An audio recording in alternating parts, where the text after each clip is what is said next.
मित्रों नमस्कार। आप सभी का एग्जाम्पल्स विद अंकित चैनल पे स्वागत है।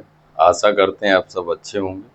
आज हम लोग चर्चा करेंगे भारतीय संविधान के मौलिक अधिकार वाले पार्ट पर हम लोग चर्चा करेंगे। पिछली वीडियो में हमने जब चर्चा किया था मौलिक अधिकार पर, पिछली वीडियो में हमने मौलिक अधिकार पे चर्चा किया था। हमने आपको बताया था कि इसका जो है, इसकी शुरुआत कैसे होती है, किस क्रम में इसका विकास होता है, इस पर हमने बात किया था। साथ ही हमने आपको बताया था कि इसको भारतीय संविधान में स्थान कहाँ दिया गया है।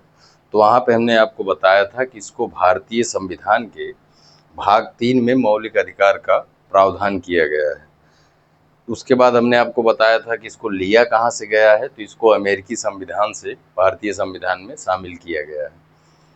12 से 35 तक में इसका प्रावधान है। तो उस दिन जब हम लोग इसकी पहली वाली वीडियो में चर्चा कर रहे थे तो हमने अनुच्छेद 19 तक चर्चा किया था। तो आगे जो बचे हुए महत्वपूर्ण अनुच्छेद हैं, आज उस पर हम लोग चर्चा करेंगे। तो 19 तक हमने चर्चा किया था। आइए हम लोग जो है आज उसके आगे अनुच्छेद 20 देखते हैं। उसके आगे हम लोग देखते हैं अनुच्छेद 20। अनुच्छेद 20 में क्या बात की गई है, इसको हम लोग देखते हैं। इसमें बात की गई है अपराध के संबंध में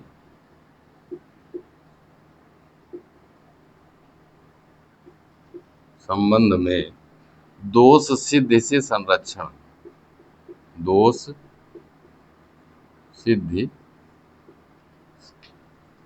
से संरक्षण। इसमें बात किया गया है कि अपराध के संबंध में दोष सिद्धि से संरक्षण की बात की गई है। इसमें अगर इसमें हम देखें क्या क्या बात की गई है, तो इसको हम दो तीन बातें की गई हैं, उसको हम लोग देखेंगे आज। इसमें पहले बात किया गया है कि अपराध के बाद विधान का निषेध किया गया है। पहले आपसे बात किया गया है अपराध के बाद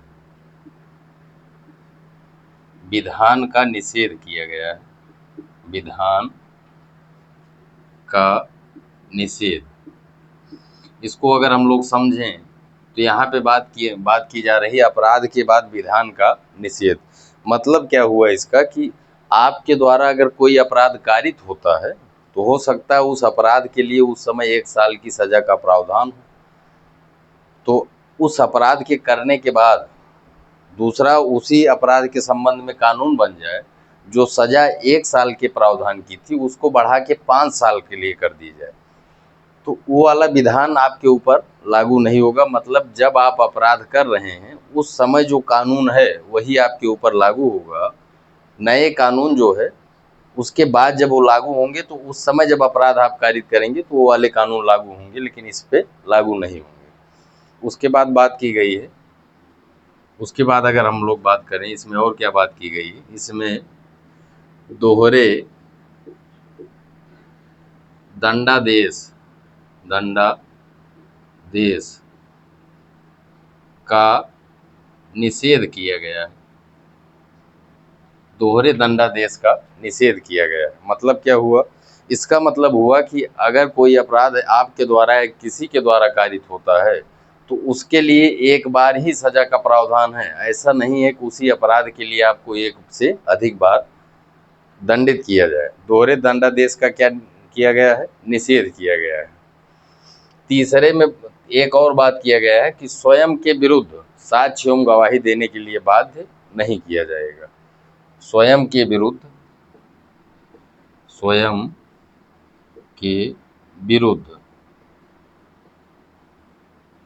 साक्ष्य एवं गवाही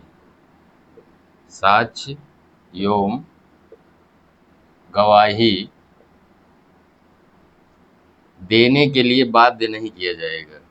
देने के लिए बाध्य नहीं किया जाएगा। स्वयं के विरुद्ध साक्ष्य एवं गवाही देने के लिए बाध्य नहीं किया जाएगा। अब इसको समझते हैं। इसमें जैसे पहला आपका इसमें अनुच्छेद 20 में बात की गई है अपराध के संबंध में दोष सिद्ध से संरक्षण।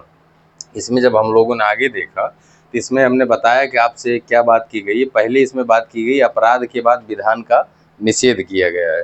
आपके द्वारा कोई अपराध कारित होता है तो जो उस समय निर्धारित दंड है वही दंड आपके ऊपर लागू होगा। बाद में बनाए हुए कानून विधान जो है, विधान से जो दंड निर्धारित होगा वो आप पर लागू नहीं होगा। उसके बाद दूसरा आपसे बात की है हमने यहाँ पे, इसमें बात की गई दोहरे दंडादेश का निषेध। मतलब आपके द्वारा अगर कोई अपराध या किसी के द्वारा कोई अपराध कारित होता है तो उसके लिए एक बार ही दंड दिया जा सकता है, एक बार से अधिक दंड का प्रावधान नहीं किया जा सकता। ये आपका मौलिक अधिकार है। उसके बाद तीसरे में इसमें बात की गई स्वयं के विरुद्ध साक्ष्य एवं गवाही देने के लिए बाध्य नहीं किया जाएगा। इसको जब हम लोग समझेंगे तो इसको क्यों लाया गया है, इसको अगर हम समझेंगे तो हो सकता है मान लीजिए आपको किसी अपराध के लिए पुलिस कस्टडी में लिया जाता है, आपको 3rd डिग्री टार्चर के द्वारा इतना आपको प्रताड़ित किया जाए जो अपराध आपके द्वारा कारित भी नहीं हुआ है, तो हो सकता है आप उसको भी स्वीकार कर लें। उसी से बचने के लिए इसमें प्रावधान किया गया है कि स्वयं के विरुद्ध आपको साक्ष्य एवं गवाही देने के लिए बाध्य नहीं किया जाएगा। ये जो है अनुच्छेद 20 के अंतर्गत बात की गई है। ये हो गया आपका अनुच्छेद 20। उसके बाद हम लोग देखेंगे अगला अनुच्छेद 21।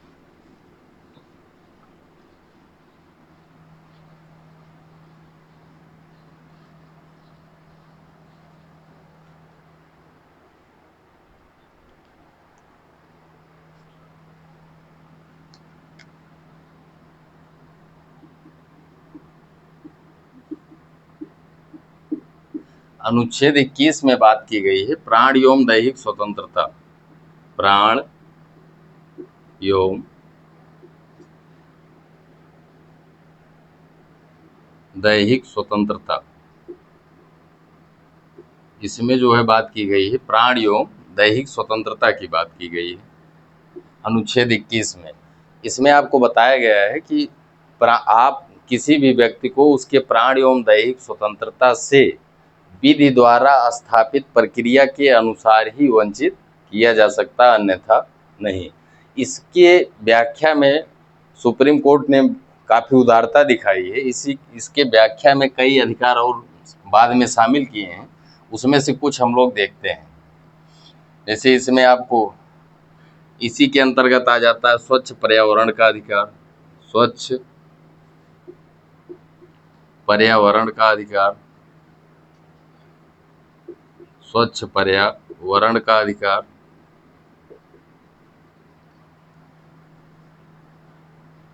विधिक सहायता प्राप्त करने का अधिकार। विधिक सहायता प्राप्त करने का अधिकार। प्राप्त करने का अधिकार। चिकित्सीय सहायता।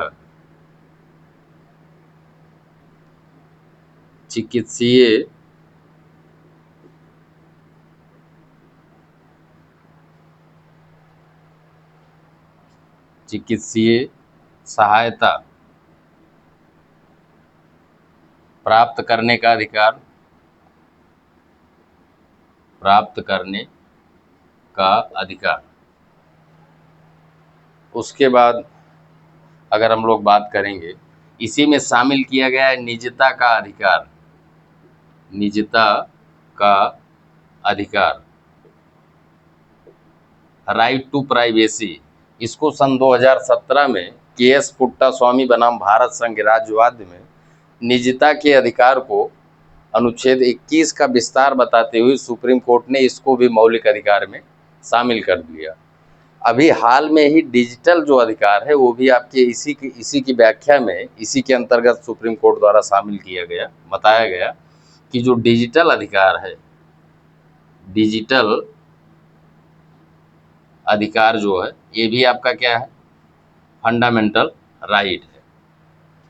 ठीक, इसी तरह से कई और जो है आपको कहीं कई और अधिकार इसी के प्रतिष्ठा का अधिकार है, इसी के विस्तार में शामिल किया गया। इसी तरह से इसके विस्तार में कई अधिकारों को शामिल किया गया है। ये आपका अनुच्छेद 21 हो गया। इसी में हम लोग बात करें एक अनुच्छेद, आपका अनुच्छेद 21 का जोड़ा गया है। अनुच्छेद 21 का जोड़ा गया है। इसको जो है कब जोड़ा गया, इसको थोड़ा सा हम लोग बात करते हैं। इसको जोड़ा गया 86वें संविधान संशोधन, 86वें संविधान संशोधन 2002 के द्वारा, 86वें संविधान संशोधन 2002 के द्वारा अनुच्छेद 21 में, अनुच्छेद 21 का जोड़ के इसमें जो है प्रावधान किया गया है 6 से 14 वर्ष के बालकों को, 6 से 14 वर्ष के बालकों को निःशुल्क एवं अनिवार्य शिक्षा, निःशुल्क एवं अनिवार्य शिक्षा की बात की गई, निःशुल्क एवं अनिवार्य शिक्षा की बात की गई है। इसके पहले ये जो प्रावधान था भारतीय संविधान में, जो आगे इसके पढ़ेंगे हम लोग, नीति निर्देशक तत्व वाले भाग में अनुच्छेद 45 के अंतर्गत प्रावधानित था, जिसमें ये बात की गई थी। तो इसको यहाँ रखने का क्या उद्देश्य था? रखने का उद्देश्य ये था कि जो आगे आपका नीति निर्देशक तत्व वाला भाग है वो वाद योग्य नहीं है, जस्टिएबल नहीं है। वो चीज़ें अगर आपकी नहीं पूरी होगी तो आप उसके लिए जो है सुप्रीम कोर्ट नहीं जा सकते, क्योंकि वो क्या है, वाद योग्य नहीं है वो वाला भाग। लेकिन अगर इसमें शामिल कर दिया जाएगा, अगर आपकी ये अधिकार की पूर्ति नहीं हो रही है, तो आप अनुच्छेद 32 के तहत सुप्रीम कोर्ट और अनुच्छेद 226 के तहत हाई कोर्ट में अपील कर सकते हैं। ठीक, तो इसको शामिल किया गया अनुच्छेद 21 का को 86वें संविधान संशोधन 2002 के द्वारा। इसमें क्या प्रावधान किया गया, 6 से 14 वर्ष के बालकों को निःशुल्क एवं अनिवार्य शिक्षा की बात की गई है। ये आपका हो गया अनुच्छेद 21। अब इसके आगे हम लोग बात करेंगे अनुच्छेद 22।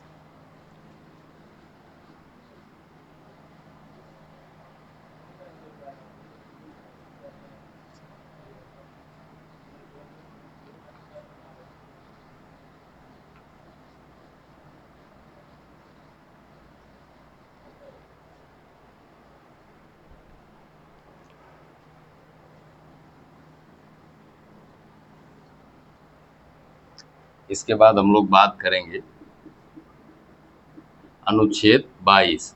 इसमें क्या बात की गई है?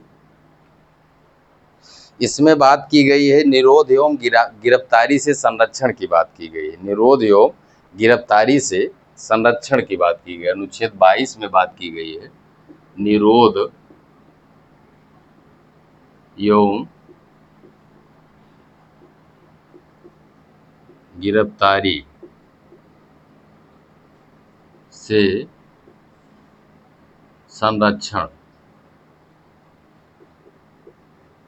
निरोध एवं गिरफ्तारी से संरक्षण की बात की गई है। निरोध एवं गिरफ्तारी से संरक्षण की बात की गई। इसमें बात क्या क्या की गई है उसमें थोड़ा सा हम लोग देख लेते हैं। इसमें पहले आपको देखेंगे, इसमें बताया गया है कि आपको जब गिरफ्तार किया जाएगा तो गिरफ्तार करने के कारण को बताना होगा।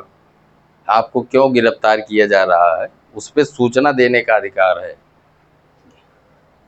इसमें जो है गिरफ्तारी के आधार को जानने का अधिकार है आपके पास जानने का अधिकार। आपको क्यों गिरफ्तार किया जा रहा है इसको जानने का अधिकार, किस आधार पर गिरफ्तार किया जा रहा है इसको आपके पास जानने का अधिकार है। इसके बाद और क्या बात की गई है?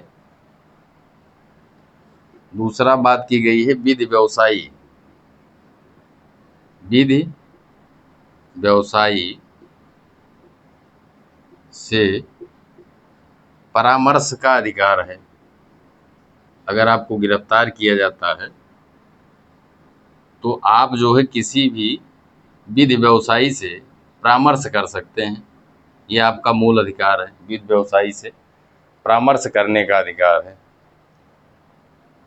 और उसके बाद तीसरा जो है आपको बताया गया है 24 घंटे के अंदर, 24 घंटे के अंदर नजदीकी मजिस्ट्रेट के समक्ष, मजिस्ट्रेट के समक्ष प्रस्तुत होने का अधिकार, प्रस्तुत होने का अधिकार, होने का अधिकार। यहाँ पे देखिए हमने बात किया कि अनुच्छेद में बात की गई है निरोध एवं गिरफ्तारी से संरक्षण की बात की गई है। उसके बाद हमने आपको बताया इसमें क्या क्या बातें की गई हैं। गिरफ्तारी के आधार को आपको जानने का अधिकार है, आपको किस आधार पे गिरफ्तार किया जा रहा है। उसके बाद हमने देखा इसमें बात की गई है कि आप विधि व्यवसायी से परामर्श कर सकते हैं, विधि व्यवसायी से आपको परामर्श करने का क्या है, अधिकार है। विधि व्यवसायी से परामर्श करने का क्या है, अधिकार आपके पास है। उसके बाद हमने बात की कि आपको गिरफ्तार करने के बाद 24 घंटे के अंदर जो नज़दीकी मजिस्ट्रेट होंगे उनके समक्ष जो है गिरफ्तार करने वाले अधिकारी द्वारा वहाँ पे आपको उपस्थित करना होगा। ठीक, ये आपका अनुच्छेद 22 हो गया। उसके बाद हम लोग आगे देखेंगे। इसके बाद हमने आपको बताया था कि अनुच्छेद 23 और 24 में शोषण के विरुद्ध अधिकार की बात की गई है। अनुच्छेद 23 और 24 में शोषण के विरुद्ध अधिकार की बात की गई है। इसके बाद हम लोग देखते हैं अनुच्छेद 23 में बात की गई है मानव दुर्व्यापार एवं बलात् श्रम का निषेध, बालात श्रम का निषेध किया गया है। बालात श्रम का क्या किया गया है, निषेध किया गया है। अब इसको यहाँ पे समझते हैं। मानव दुर्व्यापार एवं बालात श्रम का निषेध किया गया। मानव दुर्व्यापार का मतलब हो गया किसी भी व्यक्ति को वस्तु के तरीके से खरीदा और बेचा नहीं जाएगा। ये जो है इस पे क्या लगाया गया है, अनुच्छेद 23 के तहत प्रतिबंध लगाया गया है। उसके बाद यहाँ पे एक शब्द है बालाश्रम। बालाश्रम का मतलब हो गया forced labour, forced labour. Forced labour का मतलब हो गया आपसे कोई व्यक्ति बलपूर्वक कार्य नहीं करा, बलपूर्वक कोई कार्य आपसे नहीं कराएगा। ये आपका मौलिक अधिकार है। इसी को हम लोग जानते हैं, क्या कहते हैं, बेगार कहते हैं। आपसे बेगारी कोई नहीं कराएगा, ये आपके मौलिक अधिकार का उल्लंघन माना जाएगा। और इसके उल्लंघन पर अगर कोई इन सब चीज़ों को कराता है तो अनुच्छेद 32 के तहत आप सुप्रीम कोर्ट जा सकते हैं। ये आपका हो गया अनुच्छेद 23। ठीक, इसके बाद हम लोग अगला देखेंगे।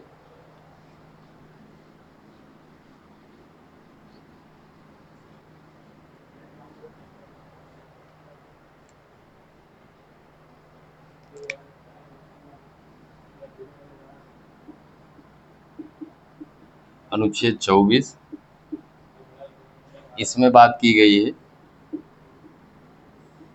कारखानों एवं अन्य खतरनाक स्थानों पर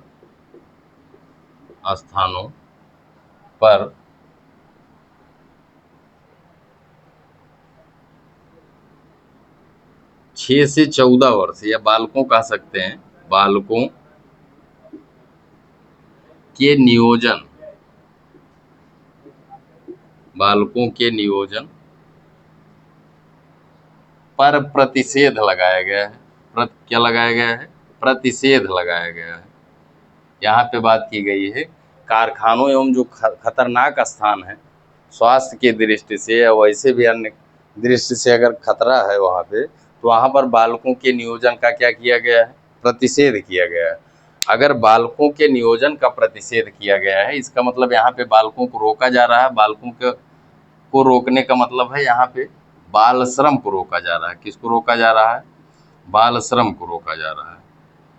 तो आपसे कई बार प्रश्न बनता है कि भारतीय संविधान के किस अनुच्छेद के तहत बाल श्रम पर रोक लगाई गई है। तो इसको आप लोग याद रखेंगे, अनुच्छेद 24 के तहत, अनुच्छेद 24 के तहत भारतीय संविधान के बाल श्रम पर क्या लगाई गई है, रोक लगाई गई। ये महत्वपूर्ण क्वेश्चन है, विभिन्न परीक्षाओं में कई बार पूछा गया है, इसको हम लोग ध्यान रखेंगे।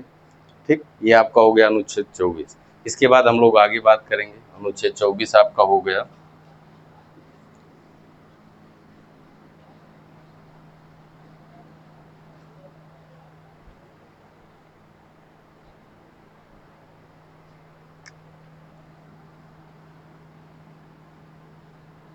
अनुच्छेद हम लोग आगे देखेंगे, अनुच्छेद 25।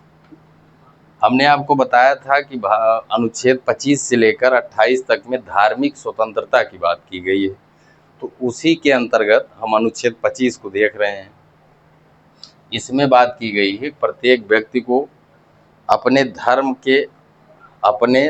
के आचरण करने, प्रचार प्रसार करने, अबाध रूप से बिना बाधा के मानने के लिए सभी क्या है, स्वतंत्र हैं। मतलब ये जो है धर्म को मानने की व्यक्तिगत धर्म को मानने की व्यक्तिगत स्वतंत्रता की बात करता, मानने की व्यक्तिगत स्वतंत्रता की बात करता है। व्यक्तिगत स्वतंत्रता, धर्म को मानने की व्यक्तिगत स्वतंत्रता की बात करता है। प्रत्येक व्यक्ति को किसी भी धर्म के आचरण करने की, अबाध रूप से मानने की, उसके प्रचार एवं प्रसार की क्या दी गई है, स्वतंत्रता, अनुच्छेद 25 के अंतर्गत। ठीक, उसके बाद अगला अगर हम लोग बात करें, अनुच्छेद 26 में क्या बात की गई है। अनुच्छेद 26 में, इसी में नीचे देख लेते हैं, अनुच्छेद 26 में बात की गई है धर्म को मानने की, इसमें व्यक्तिगत जो स्वतंत्रता दी गई है अनुच्छेद 26 के तहत, इसी को समूह में स्वतंत्रता प्रदान की गई है। इसमें बात की गई है सामूहिक रूप से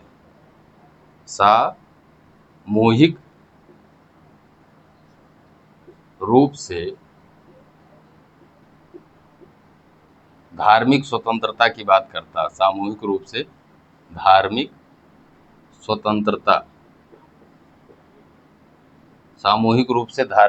स्वतंत्रता की बात करता अनुच्छेद 26। इसमें बात की गई है कि विभिन्न धार्मिक प्रयोजनों के लिए आप जो है अगर कोई संस्था स्थापित करना चाहें तो कर सकते हैं।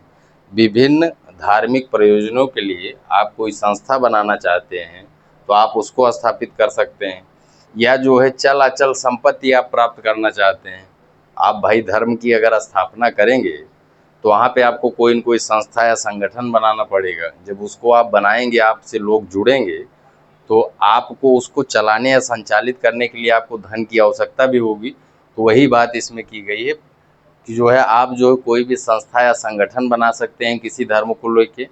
साथ ही साथ इसमें बात की गई आपको धन को आप प्राप्त कर सकते हैं और धन के व्यय की स्वतंत्रता दी गई है। धन जो है चल और अचल दोनों रूपों में प्राप्त किया जा सकता है, ये बात की गई है अनुच्छेद 26 के तहत। ये आपका 25 जो है धर्म को मानने की व्यक्तिगत स्वतंत्रता की बात करता है। अनुच्छेद 26 सामूहिक रूप से धार्मिक स्वतंत्रता की बात करता है, समूह में, मतलब संस्था के रूप में कोई भी व्यक्ति धर्म को मानने के लिए क्या है, स्वतंत्र है, संस्था बना सकता है, चल अचल रूप में संपत्ति प्राप्त कर सकता है, संपत्तियों के व्यय की स्वतंत्रता दी गई अनुच्छेद 26 के तहत। ठीक, ये आपका 25 और 26 हो गया। इसके बाद हम इसके आगे का अनुच्छेद देखेंगे।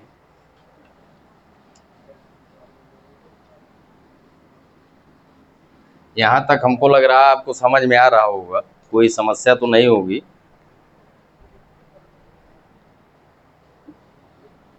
इसके बाद अगला हम लोग देखेंगे अनुच्छेद 27। अनुच्छेद 27 इसमें बात की गई है, वैसे इसको बता देते हैं। राज्य जो है किसी धर्म विशेष की अभिवृद्धि के लिए किसी धर्म विशेष की अभिवृद्धि के लिए, किसी धर्म विशेष की अभिवृद्धि के लिए लोगों से कोई कर वसूल नहीं करेगा।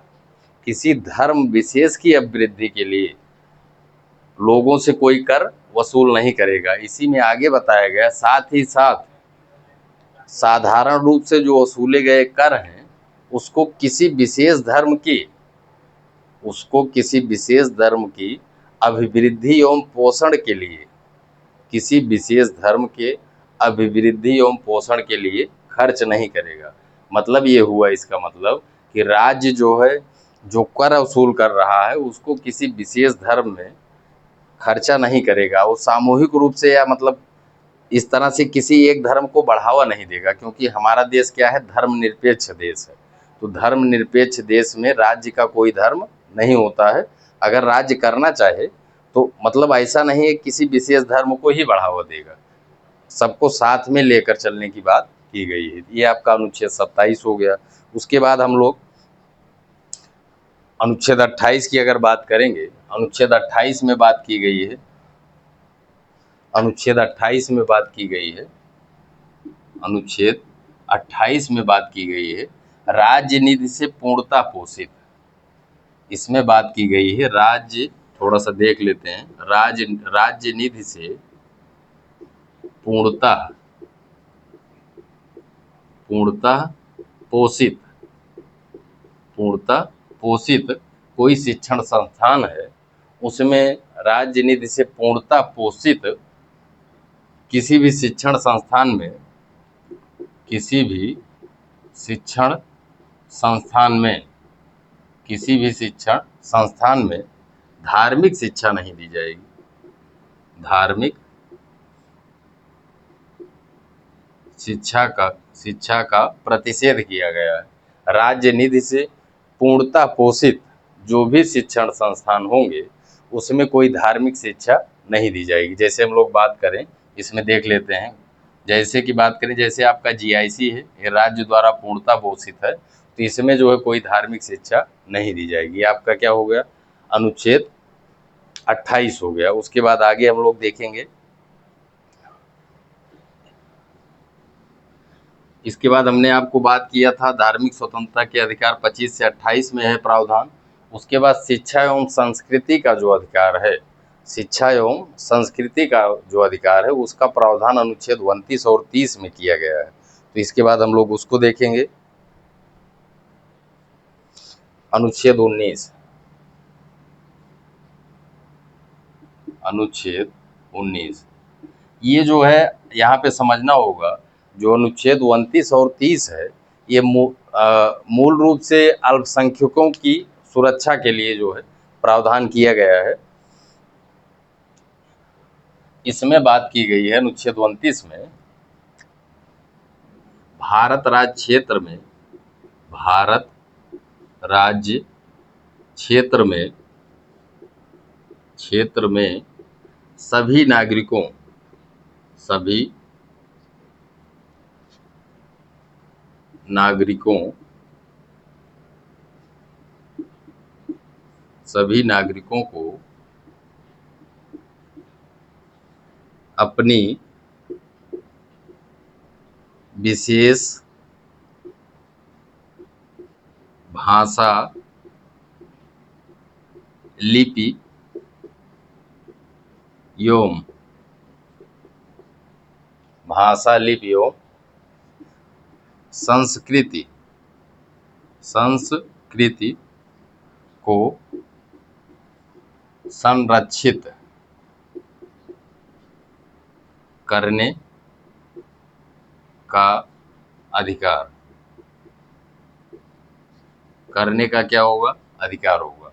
अनुच्छेद 29 में बात की गई है भारत राज्य क्षेत्र में सभी नागरिकों को अपनी विशेष भाषा, लिपि एवं संस्कृति को संरक्षित करने की बात की गई है। उसके बाद इसके बाद हम लोग देखेंगे अनुच्छेद 30, अनुच्छेद 29 हो गया, उसके बाद हम लोग देखेंगे अनुच्छेद 30।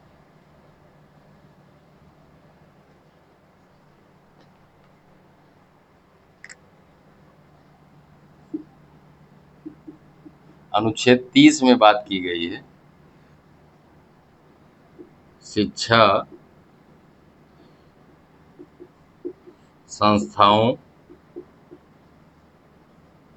की स्थापना, शिक्षा संस्थाओं की स्थापना एवं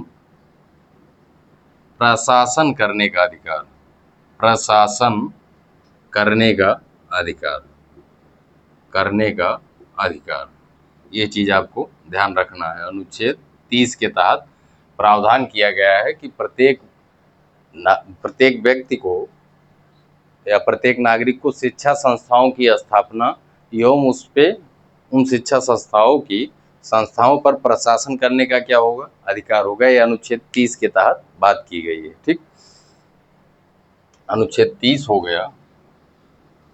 उसके बाद अगर हम बात करें अनुच्छेद 31 में क्या बात की गई है, अनुच्छेद 31 में आपको संपत्ति के अधिकार की बात की गई थी। संपत्ति के अधिकार की बात की गई थी। संपत्ति के अधिकार को जो है अनुच्छेद 31 के अंतर्गत रखा गया था। ये आपका मौलिक अधिकार था। इसके उल्लंघन पे आप जो है अनुच्छेद 32 के तहत क्या सुप्रीम कोर्ट जा सकते थे। लेकिन इसमें क्या हुआ, 44वें संविधान संशोधन, 44वें संविधान संशोधन 1978 के द्वारा, 1978 द्वारा इसको यहाँ से क्या किया गया, निकाल दिया गया। 44वें संविधान संशोधन 1978 के द्वारा इसको यहाँ से निकाल के संविधान के भाग 12 में, संविधान के भाग कौन से, भाग 12 में अनुच्छेद 300 का, अनुच्छेद 300 का के अंतर्गत प्रावधानित कर दिया गया। जब ये अधिकार यहाँ से निकल गया तो ये आपका मौलिक अधिकार नहीं रहा। अब ये क्या हो गया, विधिक अधिकार या संवैधानिक अधिकार हो गया। अब आप इसके उल्लंघन पे सुप्रीम कोर्ट में अपील नहीं कर सकते। ये आपका अनुच्छेद 31 हो गया। इसके बाद जो है आपका जो महत्वपूर्ण अनुच्छेद है अनुच्छेद 32। अनुच्छेद 32 में बात की गई है, अनुच्छेद 32 इसमें बात की गई है संवैधानिक उपचारों का अधिकार, संवैधानिक उपचारों का अधिकार, संवैधानिक उपचारों का अधिकार, संवैधानिक उपचारों का अधिकार। यहाँ पे आपसे बात की गई है अनुच्छेद 32 में संवैधानिक उपचारों के अधिकार का प्रावधान किया गया है। इसके पीछे जो भी अधिकार आपको प्राप्त हैं, अगर उसके संबंध में आपको सुरक्षा नहीं प्राप्त होगी तो अधिकार किसी काम के नहीं रहेंगे। उसी को सुरक्षा प्रदान करने के लिए अनुच्छेद 32 का प्रावधान किया गया है। अगर आपके किसी मौलिक अधिकार का उल्लंघन होता है तो अनुच्छेद 32 के तहत आप जो है सुप्रीम कोर्ट जा सकते हैं। और इसी तरह अनुच्छेद 226 के तहत आप जो है हाई कोर्ट में अधिकारों के उल्लंघन पे अपील कर सकते हैं। थोड़ा सा यहाँ जो है हम इसको और समझ लेते हैं। अनुच्छेद 32 को ही डॉक्टर भीमराव अंबेडकर साहब ने, भीमराव अंबेडकर साहब ने इसको जो है संविधान की आत्मा कहा है। इसको क्या कहा है, संविधान की आत्मा कहा है, संविधान की आत्मा कहा है। ये कई बार प्रश्न बन चुका है कि भीमराव अंबेडकर जी ने भारतीय संविधान के किस अनुच्छेद को संविधान की आत्मा कहा है, तो आप क्या बताएंगे, अनुच्छेद 32 के तहत। आशा करते हैं आपको चीज़ें समझ में आई होंगी। ये संवैधानिक, ये आपके मौलिक अधिकार के जो महत्वपूर्ण जितने भी अनुच्छेद थे उस पर हमने जो है विस्तार से चर्चा किया है। आशा करते हैं चीज़ें आपको स्पष्ट हुई होंगी। आज की वीडियो में बस यहीं तक, लेकिन चलते चलते आपसे जो है ये रिक्वेस्ट है, अगर वीडियो पसंद आती है तो वीडियो को लाइक करें, चैनल को सब्सक्राइब करें, साथ ही साथ अपने मित्रों और दोस्तों में इसे शेयर करें। धन्यवाद।